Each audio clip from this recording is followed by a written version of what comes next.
circuit de la séance 4. Du coup, on va commencer avec la chaise. On a 4 exercices. Après, on ira sur le squat sumo et les autres exercices qui vont suivre. Donc, pour la chaise, hop. Dos contre le mur. Pareil, on cherche.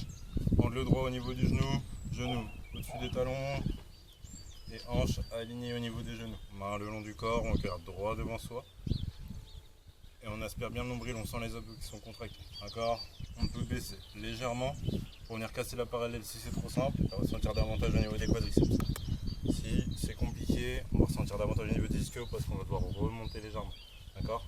L'idée c'est pas d'être tout en haut, c'est de remonter légèrement à cette hauteur-là. Main le long du corps.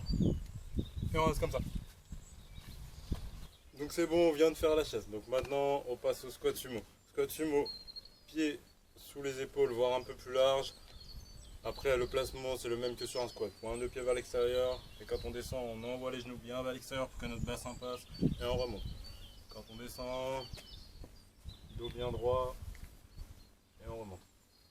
Parfait. Envoyez pas trop les fesses vers l'arrière et vers le sol, sinon vous allez avoir des douleurs dans les lombaires. Si ça devient compliqué, c'est remonter. Réduisez l'amplitude du mouvement.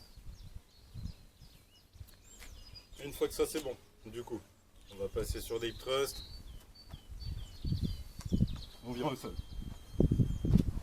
Cette fois-ci du coup les hip thrusts, au lieu de les faire comme à l'échauffement en unilatéral, on va toujours les faire sur les deux côtés, donc en bilatéral. On remonte comme tout à l'heure. Expirez bien à la remontée, inspirez à la descente. Faites bien attention d'avoir votre bel alignement, genoux, hanches, épaules. Restez dans les talons quand vous remontez. Aspirez le nombril et contractez les abdos. Sentez qu'ils se resserrent. Ok, impeccable. Ça, du coup, c'était notre troisième exercice pour le circuit. Donc là, main sous les épaules. On part en position de la planche. Gainage dynamique. Donc, ensuite, on passe sur les coudes. On se repousse avec une main, puis avec l'autre. Si on a commencé par se repousser avec la main droite, au deuxième tour, au deuxième coup, du coup, on va passer avec la main gauche. Pour qu'on ait un même travail des deux côtés. Regard un peu plus haut que les mains. Et on remonte. Si c'est compliqué, on passe sur les genoux.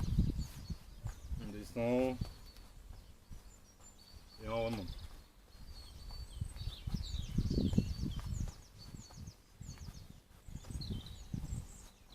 Parfait, même travail.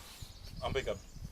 Donc là du coup c'est bon, on en a terminé pour notre circuit de la séance numéro 4. Je vous laisse bien sûr vous hydrater comme d'habitude. Vous étirez, prenez soin de vous et on se rejoint du coup pour la séance numéro 5.